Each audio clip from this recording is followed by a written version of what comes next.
All right, joining me once again here on the Matthew Filipowicz Show is my friend Steve Horn. Steve is an investigative journalist whose work has been seen in The Nation, The Guardian, Center for Media and Democracy, Alternate. He is a research fellow at DeSmogBlog, which you can find at DeSmogBlog.com. You can also find him on Twitter at Steve_Horn1022. Steve, thank you so much for being on the show again. Thanks for having me.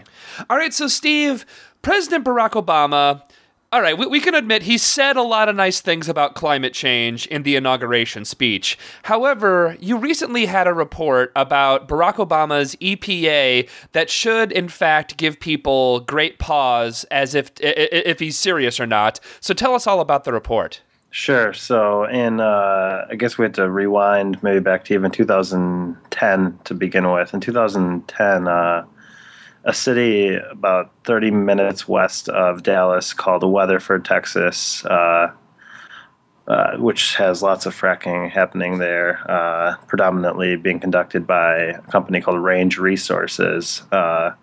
One family in particular was having serious problems with their drinking water, their well water. A man by the name of Steve Lipsky. He has a family, a wife with 3 kids. One of them is 7, one of them is 6, one of them is only 2 years old. So it's like a very young family. There's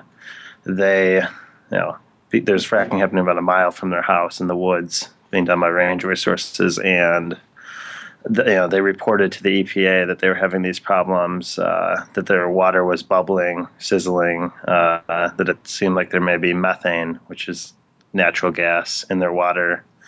So the EPA came and kind of gave it an initial look, the Obama EPA, and said that, yes, it looks like something pretty serious is happening there, and they asked Range to temporarily stop their activity in the area in late 2010. Thereafter, things got very interesting. Range refused to comply with this order, and part of the order was also that they should start providing water to this family. The family, because of no access to clean drinking water, is now paying $1,000 a month for water to be delivered to their house, which is much more than most people pay for their monthly water bill.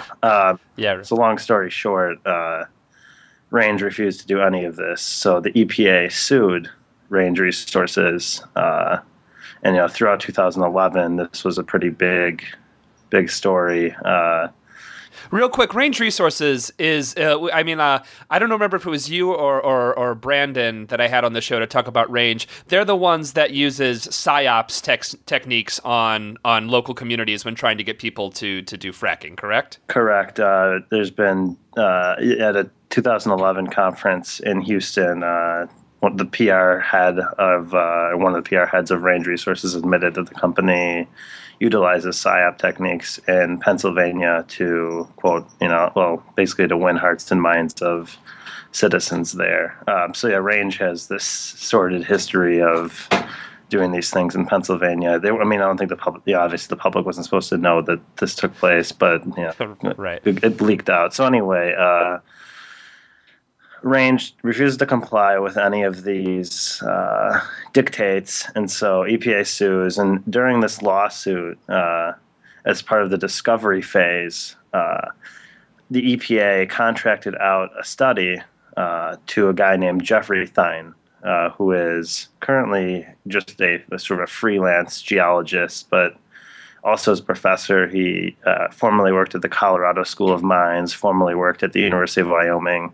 They have him test the water in this area. He does 32 water samples, and what has come out is that in March 2012, they're going to release this study. That was when the release date was set, but instead of releasing it, the whole thing was just censored. So the EPA has this study on hand done by Jeffrey Thine, which shows a link between groundwater contamination in Weatherford, Texas, and fracking.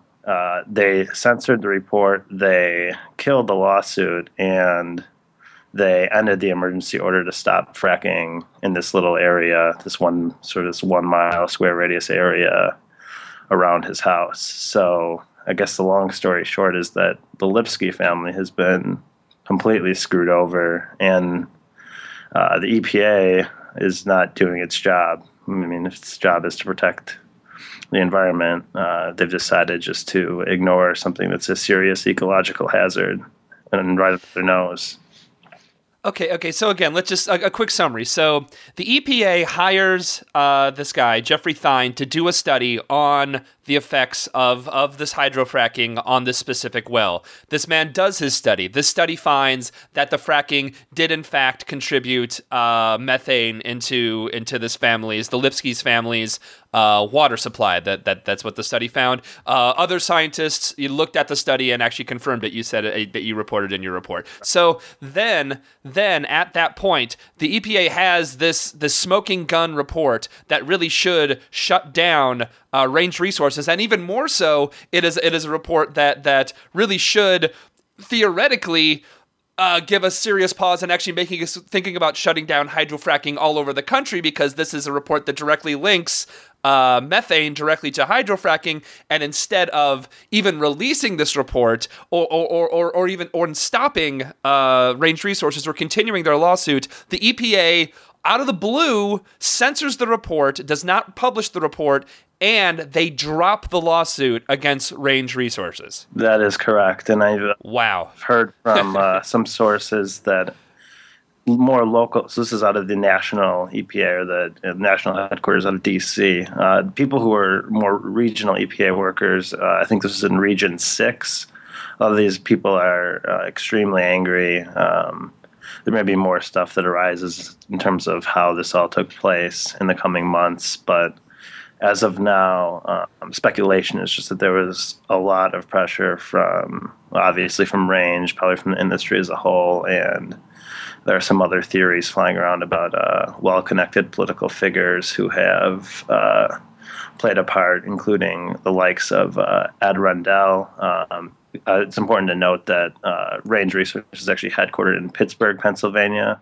That's why the Rendell, he's becoming a pretty big lobbyist in Pennsylvania after his stint as a governor. So his name has been flying around in terms of someone who may have had something to do with this. And I guess the bigger story is that this was an election year when this happened in 2012. So there was probably a lot of pressure on the Obama administration and on both sides of the aisle to shut up if you want to raise campaign money during this election cycle. So there's all this stuff going on at the same time, and it ended up being a censored report that would have done all the things that you just noted.